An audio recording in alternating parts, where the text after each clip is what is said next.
आज की जो शुरुआत हम कर रहे हैं that is the term electric susceptibility. Electric susceptibility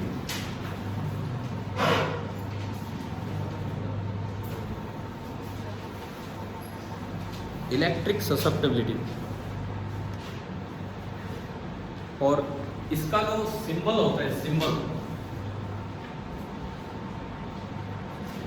और ये सिंबल है एक्स की तरह है, थोड़ा नीचे की तरफ, और ई लगा देते हैं इलेक्ट्रिक दिखाने के लिए, क्योंकि ये मैग्नेटिक में भी आएगा। और इस सिंबल को जैसे अल्फा होता है, बीटा होता है, पाई होता है, ये क्या है सी जो भी है, पाई है, जो भी है, ये इसका सिंबल है, पाई बोल देते हैं हम अक्सर इसे।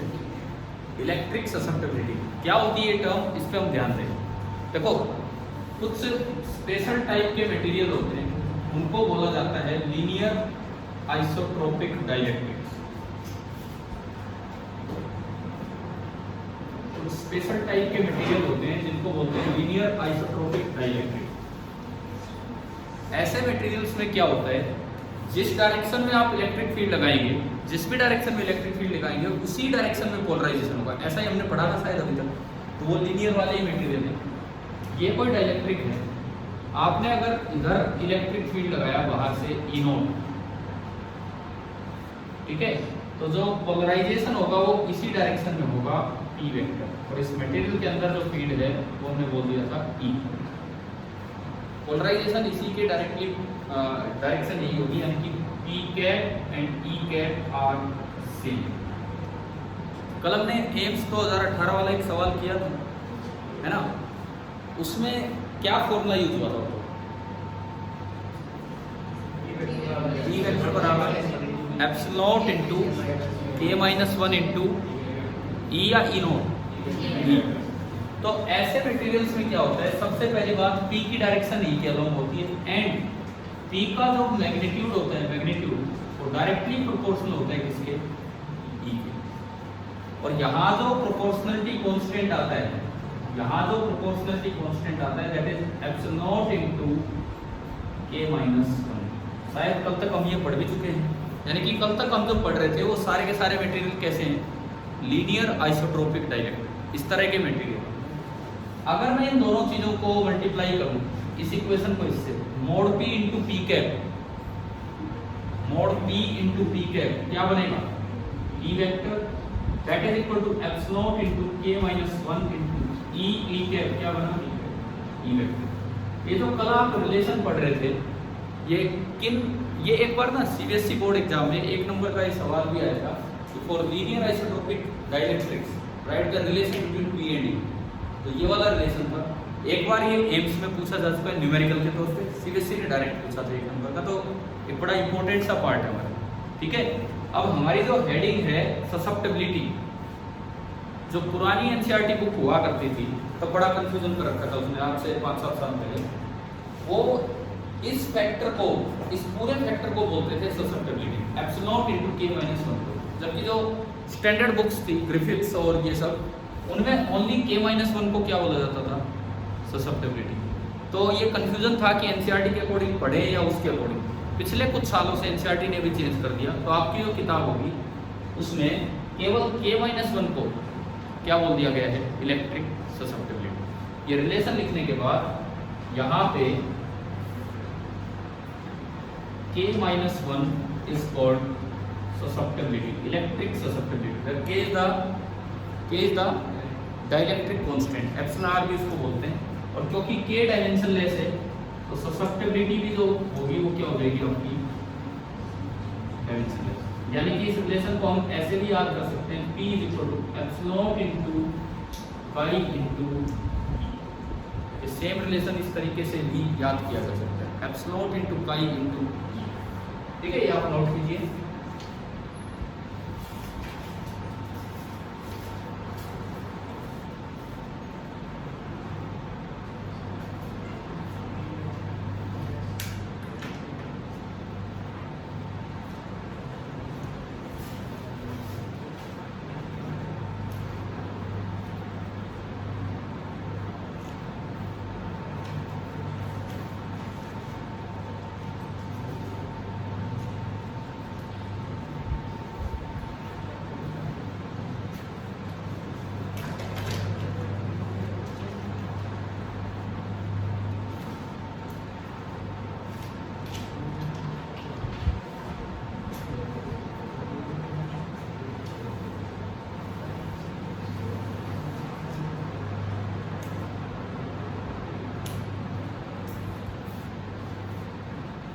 अब हम इसके बाद जो स्टार्ट कर रहे हैं, कभी अगर इनिशियली चार्ज कैपेसिटर आ जाए, करना था ना ये काम, इनिशियली चार्ज कैपेसिटर आ जाए तो सीरीज पैरेलल के फॉर्मूले लगाने की बजाय केवीएल लगा के आप चार्ज फ्लो, चार्ज स्टोर्ड या फाइनल वोल्टेज या एनर्जी ये सब निकालें।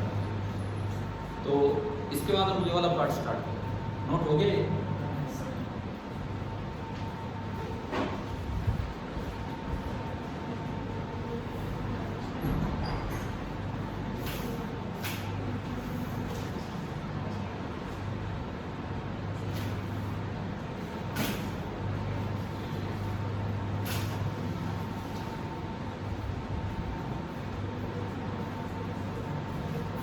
अगर आपसे डायरेक्टली पूछ लिया जाए ससेप्टेबिलिटी की यूनिट, तो यूनिट लेस है ना। ऐसे सवाल आ जाए, कोई मटेरियल है उसका डाइलेक्ट्रिक कांस्टेंट दे दिया 81, पूछ ले उसकी ससेप्टेबिलिटी कितनी, K -1, 81 -1, ठीक है ना। डायरेक्ट क्वेश्चन आ सकते हैं इस तरह के। चलें स्टार्ट करें आगे।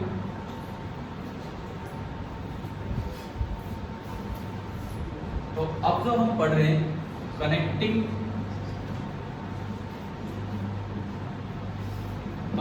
Initially charge capacitors.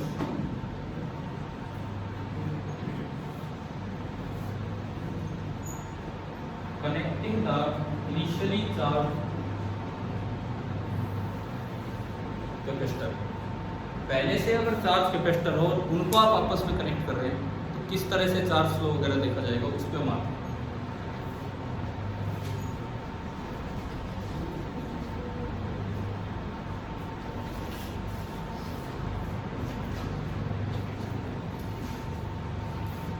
मान लीजिए आपको ये कोई कैपेसिटर दे दिया 1 माइक्रोफैराड का, एक इसके सामने रख दिया 2 माइक्रोफैराड का कैपेसिटर, और एक मैं कह रहा हूं कि नीचे हमने ये लगा दिया, ये भी मान लो 2 माइक्रोफैराड का कैपेसिटर।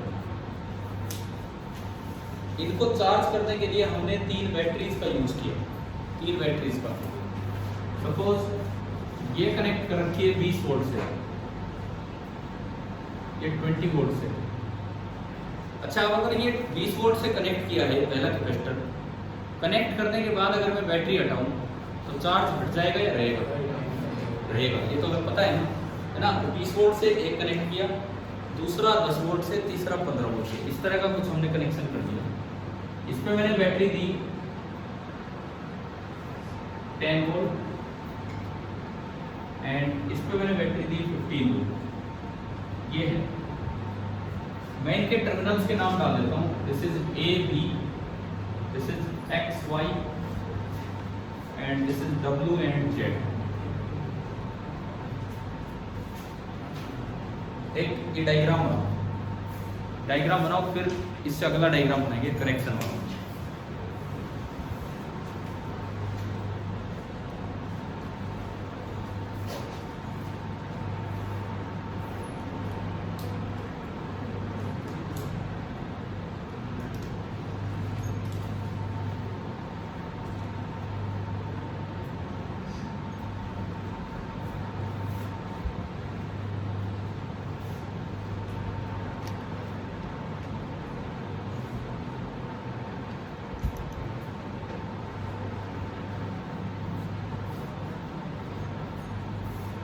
अब ये बताओ तीनों कैपेसिटर्स पे कितना कितना चार्ज आ चुका है।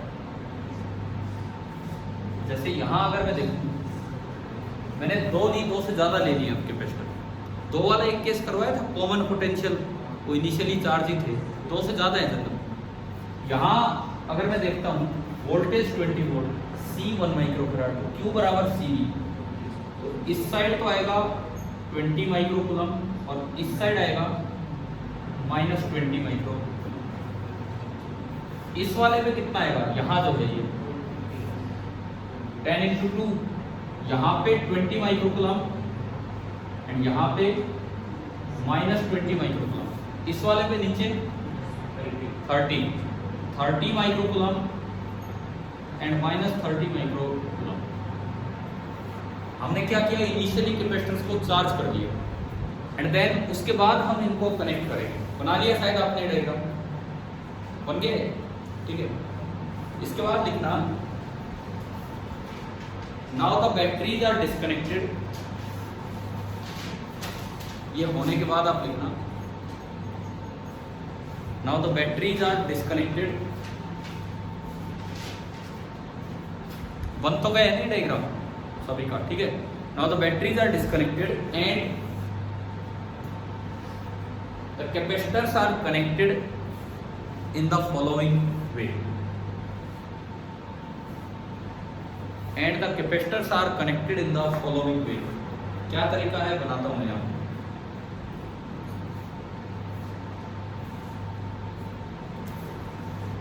देखिए क्या तरीका होगा, मैंने पहली बैटरी को डिस्कनेक्ट किया, दूसरी बैटरी को डिस्कनेक्ट किया और तीसरी बैटरी को डिस्कनेक्ट किया। सपोज हमने इनको यूं कनेक्ट कर दिया, B को X से,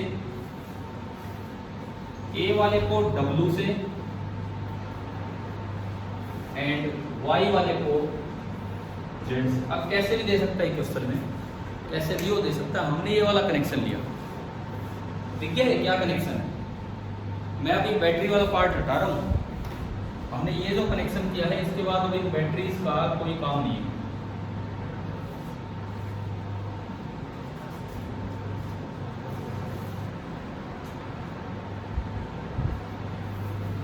ये आपका कनेक्शन बन गया। अब चाहो तो सीधी लाइन भी बना सकते हो, मैंने तो उसमें से मिटाया है, तब ये है सीधा बना सकते हो। ये डायग्राम बना, ये अरेंजमेंट दिया है।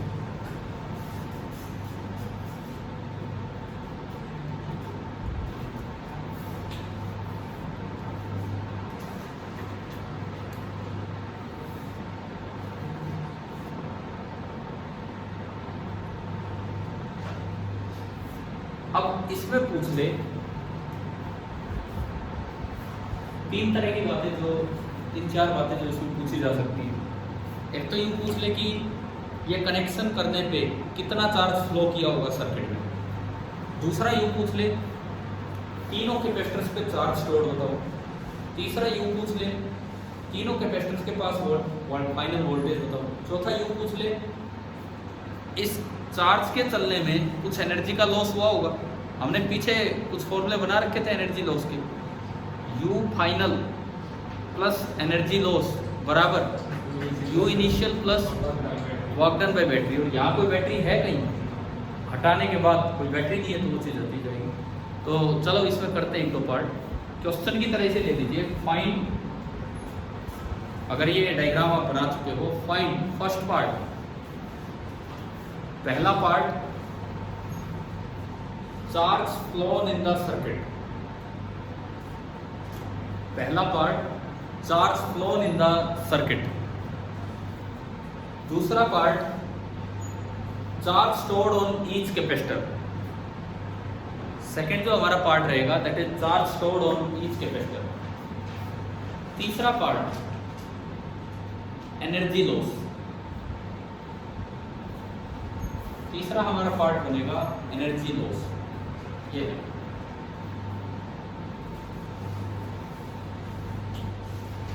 देखो, बाकी दोनों पार्ट ना पहले पार्ट के सोल्व होने के बाद ही आएंगे। यहाँ ये तीनों सीरीज में दिख रहे हैं, एक के बाद एक के बाद एक।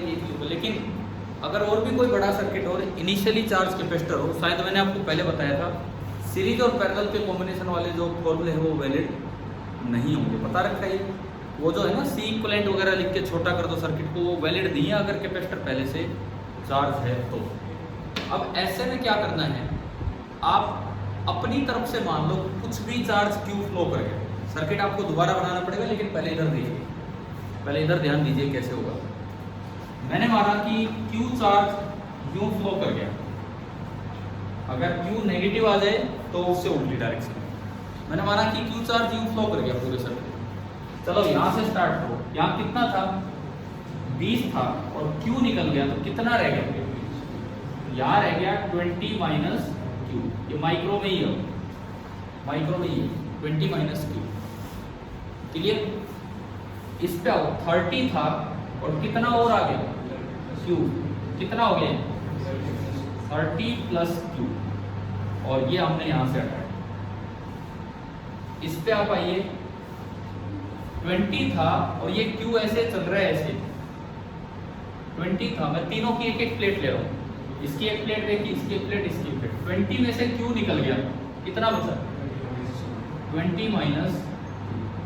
अब एक चीज चेक कर दो, क्या ये 3 समझ आ गए? अब एक चीज चेक कर लो, क्या बची हुई तीनों प्लेट्स पे इसका नेगेटिव आना है कि नहीं? देखते हैं। यहाँ कितना था? -30, और निकला कितना है? Q। तो कितना होगा? -30 माइनस Q। मैं अगर उसमें से माइनस कॉमन ले लूँ, तो कितना हो गया? 30 + 2। बिल्कुल सही हो गया आपके सामने। आगे देखते हैं, यहाँ कितना था? -20, और आया कितना है? Q। -20 + Q। मैं उसमें से माइनस कॉमन ले लूँ, क्या बचेगा? -20 + Q में से माइनस कॉमन लिया,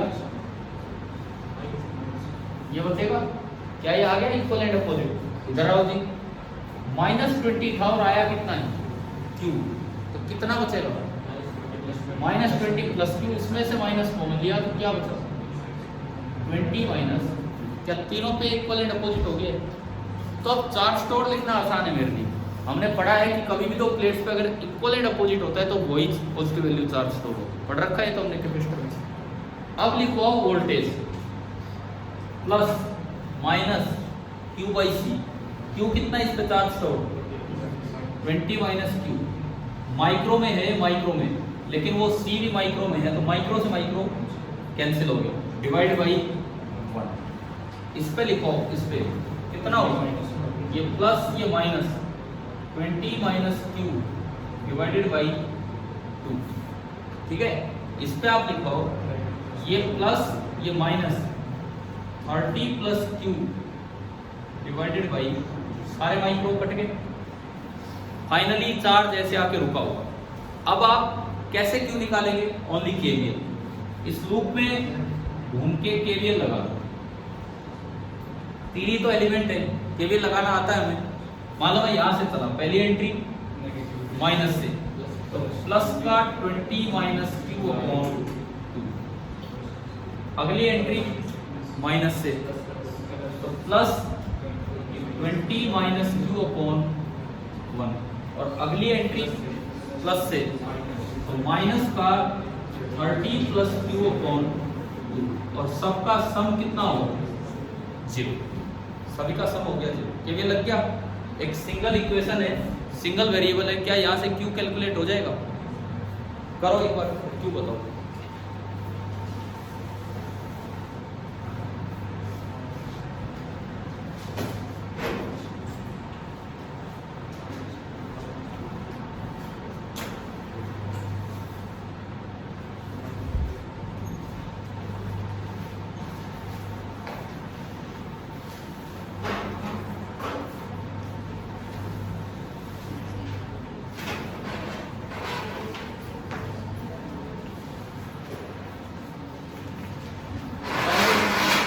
Q कितना आ रहा है इससे? अगर नेगेटिव आ जाए तो मतलब हमने डायरेक्शन उल्टी ले ली, पॉजिटिव आ जाए तो सही।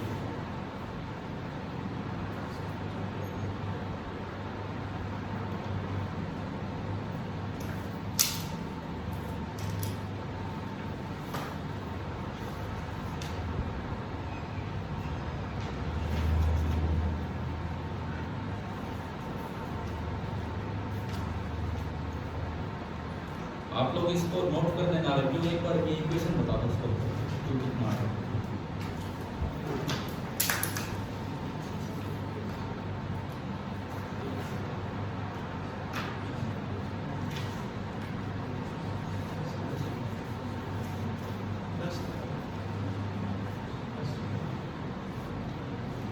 तो सर है 20 माइनस 10/2, 10/2 5, 5 और 10 15, 10 तो नहीं आ सकता इसमें। 15/2। यहां से जब आप सोल्व करोगे Q आएगा 7.5 माइक्रो कूलम। यहाँ से जब आप इक्वेशन सोल्व करोगे तो देखिए अपना एक क्यू ये आएगा 7.5 माइक्रो।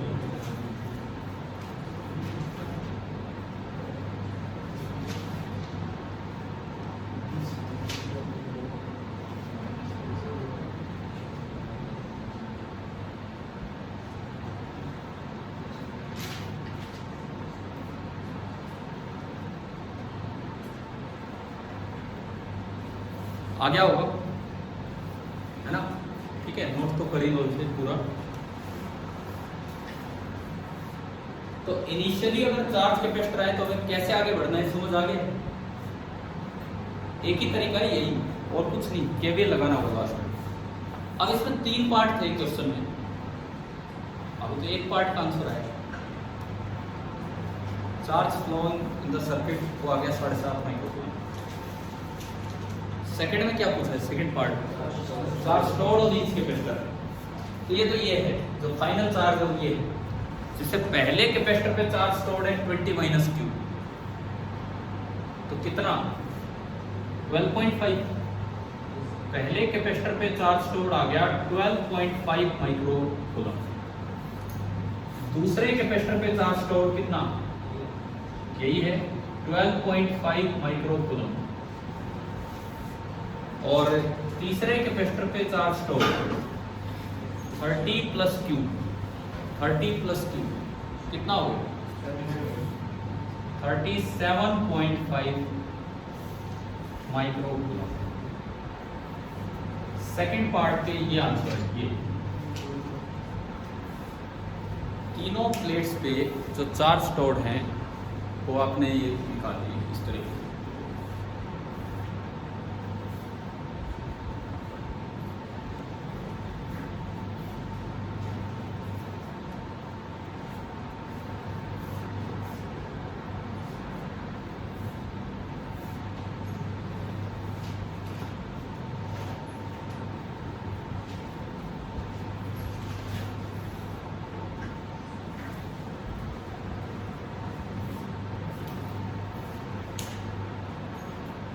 थर्ड पार्ट कैसे होगा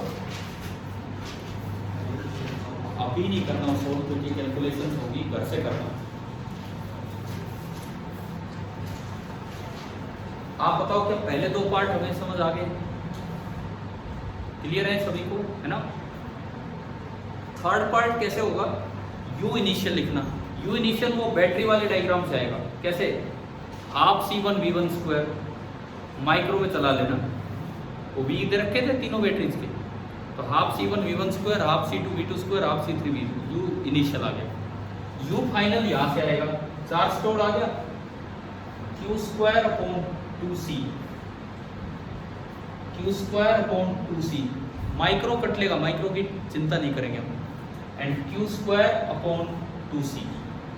यू फाइनल आ गया, यू इनिशियल ना U final plus energy loss बराबर U initial plus work done by battery. और work done by battery, battery है ही नहीं यहाँ कोई भी, तो वर्क डन बाई बैटरी 0, वो तो हट दी चुकी थी, वो पहले था।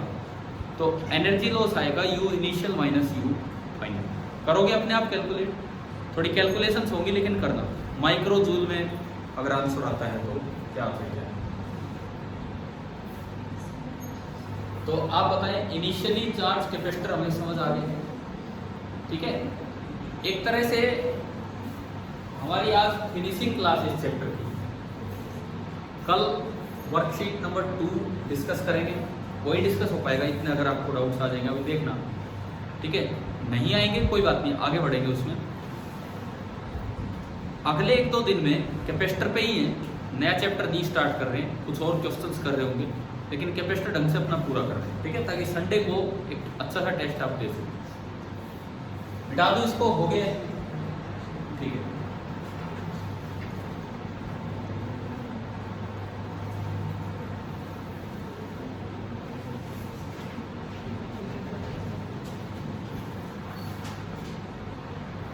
एक मान लो एक ऐसे क्वेश्चन आ जाए, पोलराइजेशन पे कोई मैं सवाल ले रहा हूं। ये एक चार्ज कैपेसिटर है, this is a charge capacitor, कुछ भी इस पे चार्ज आपको दिया गया है, एक चार्ज कैपेसिटर है और इस पे हमने इसके अंदर कोई डाइलेक्ट्रिक डाल दिया कुछ इस तरह का, ये प्लेट भी सर्कुलर है, ये जो बाहर वाली प्लेट्स हैं ये प्लेन ना होके, प्लेन तो है लेकिन रेक्टेंगुलर ना होके कैसी प्लेट है ये, सर्कुलर प्लेट्स, ठीक है। आपने इसके बीच में एक डाइलेक्ट्रिक डाल दिया, लेकिन डाइलेक्ट्रिक की ये वाली जो सरफेस है, ये वाली सरफेस ऐसी है, और आपको ये दिया गया है कि डाइलेक्ट्रिक का जो पोलराइजेशन है, पोलराइजेशन वो दे रखा है कितना, P। P is the uniform polarization of, uniform इसलिए कि कैपेसिटर की प्लेट्स के बीच में फील्ड यूनिफॉर्म होता है, और एक्सटर्नल फील्ड यूनिफॉर्म होगा तो पोलराइजेशन भी यूनिफॉर्म होगा, ठीक है ना। ये हमने माना यूनिफॉर्म पोलराइजेशन है। अच्छा, ये जो फेस है, इस सरफेस ने इस सीधी लाइन के साथ जो एंगल बना रखा है वो थीटा बना रखा है, इस सरफेस ने सीधी लाइन के साथ एंगल बना रखा है थीटा, ठीक है। इस सरफेस का नाम हमने दिया S। क्वेश्चन है कि find induced surface charge density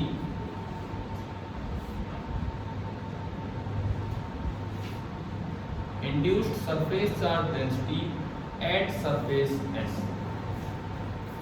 ये हमारा सवाल है। इस सरफेस S पे आपको इंड्यूस्ड सरफेस चार्ज डेंसिटी निकालनी है।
कल कौन सा फॉर्मूला पढ़ा था पोलराइजेशन की टर्म्स में सिग्मा निकालने का? सिग्मा पी का फॉर्मूला क्या था इन टर्म्स ऑफ पोलराइजेशन?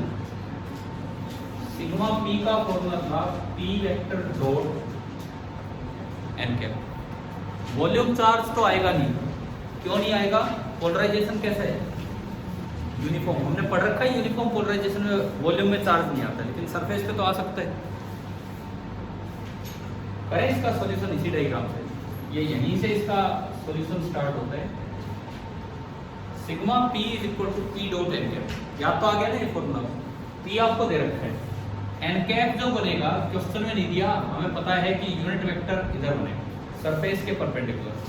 अच्छा, अगर ये एंगल थीटा है तो ये कितना बनेगा? 90 माइनस थीटा, और पी की डायरेक्शन आगे है, एन कैप की डायरेक्शन इधर है। तो अगर मैं डॉट प्रोडक्ट को ओपन करूं, पी का मैग्नीट्यूड वो क्वेश्चन में दे रखा है हमें पी। एन कैप एक यूनिट वेक्टर है, यूनिट वेक्टर का मैग्नीट्यूड 1, और डॉट प्रोडक्ट में कोस आएगा 90 minus theta. Cos 90 minus theta क्या होता है? Sine theta. यानी कि जो सिग्मा पी बना that is simply equal to d sin theta, ये आपका आंसर। अब अगर इतना सा सवाल आ जाए डाइलेक्ट्रिक इस तरह कट होकर आ जाए तो डायरेक्ट ये फॉर्मूला यूज हो, और नहीं तो बड़ा मुश्किल सवाल है अगर हमें ये फॉर्मूले याद ही नहीं है तो कैसे करेंगे आपको भी।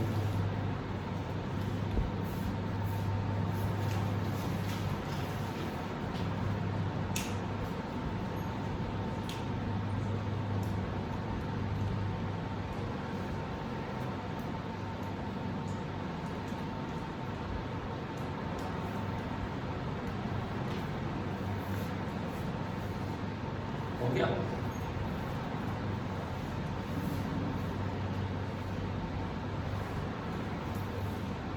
हाँ भाई समझ आ गया सभी को? मिटा दो इसे, ठीक है।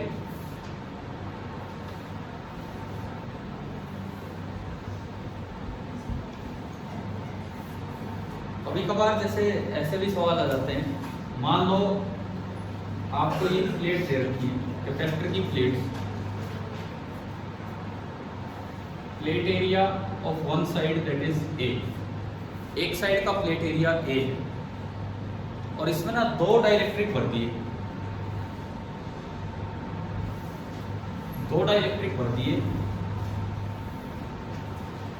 D1 थिकनेस तक एक डाइलेक्ट्रिक भरा है जिसका डाइलेक्ट्रिक कांस्टेंट है कितना, K1, और रिमेनिंग D2 थिकनेस तक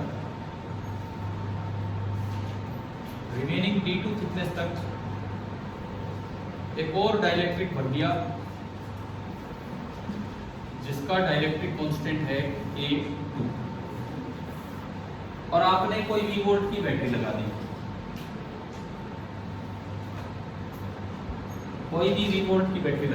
इस तरीके से, और आपको बताना है कि ये जो बाउंड्री है, दोनों डाइलेक्ट्रिक की जो बाउंड्री है, ये वाला पार्ट, इसको मैं बाउंड्री कह रहा हूं।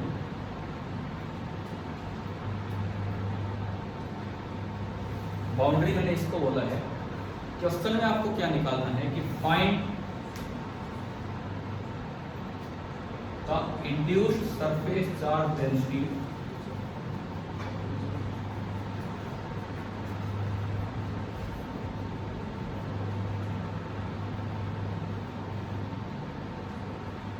At the boundary shown. जो बाउंड्री सरफेस आपको दिखाई गई है, वहां क्या सरफेस चार्ज डेंसिटी आई होगी, ये आपको बताना है।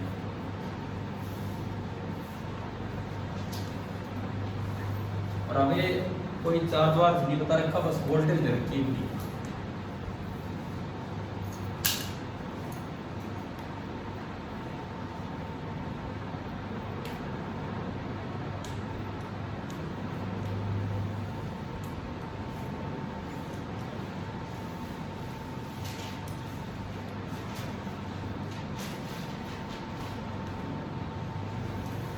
मैं आपको तरीका बताता हूँ, या आप सोचिए क्या कैसे करना चाहिए।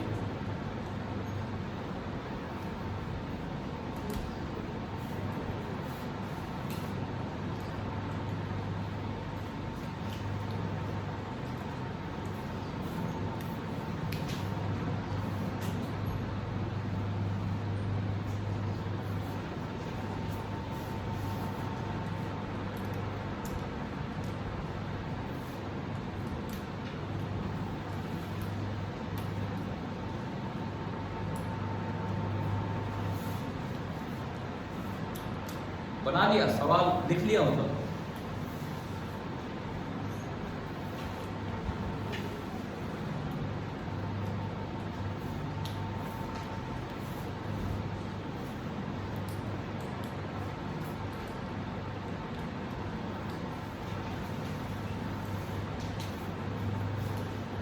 सुनिए अब इसमें क्या करना चाहिए, सुनो। क्या हमने ऐसे कैपेसिटर्स का इक्विवेलेंट कैपेसिटेंस निकालना सीख रखा है? कैसे? पहले इसका C1 लिखेंगे। C1 कितना? K1 times epsilon A by D1। C2 K2 times epsilon A by D2। फिर दोनों सीरीज में कि पैरेलल में? सीरीज। तो C इक्विवेलेंट बनेगा C1 C2 upon C1 plus C2। C equivalent आ गया। फिर आप चार्ज फ्लो निकाल लोगे। चार्ज फ्लो Q बराबर C इक्विवेलेंट इनटू V। मैं आपको अभी लगभग अगले 5-10 मिनट का ये काम होगा जो आप करेंगे। मैं आपको स्टेप्स बता के छोड़ रहा हूँ यहाँ पे। देखिए इधर पहले C1 लिखा, C2 लिखा, सीरीज कॉम्बिनेशन लगाया, C इक्विवेलेंट लिखा, उससे चार्ज निकाल लिया। इस प्लेट पे Q आएगा और उस प्लेट पे -Q, उससे सिग्मा निकाल लो।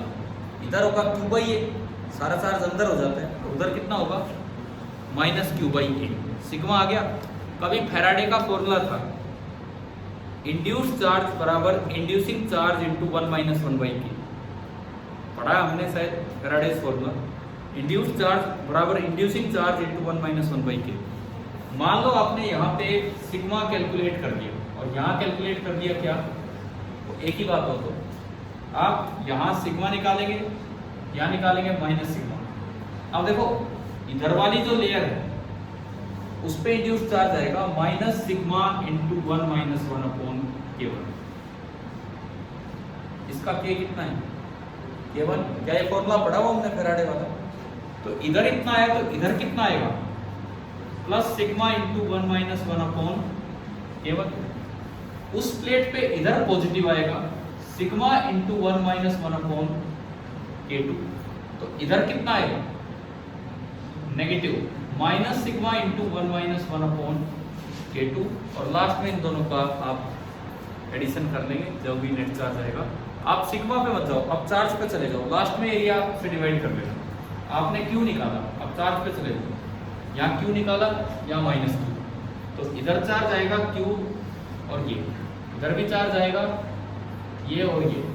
लास्ट में दोनों चार्जेस को ऐड कर लेना और सबसे लास्ट में एरिया से डिवाइड, क्योंकि डेंसिटी ऐड नहीं होती, डेंसिटी ऐड नहीं होती। एक जगह इतनी ये डेंसिटी इतनी है, भाई पानी की डेंसिटी होती है, अगर मैं 2 बोतल पानी मिला दूं तो क्या डेंसिटी डबल हो जाएगी?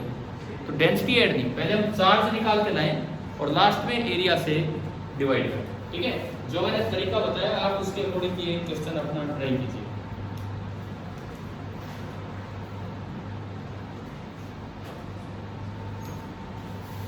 इसका जो आंसर बनेगा, answer epsilon into V into K1 - K2 upon D1 K2 plus D2 into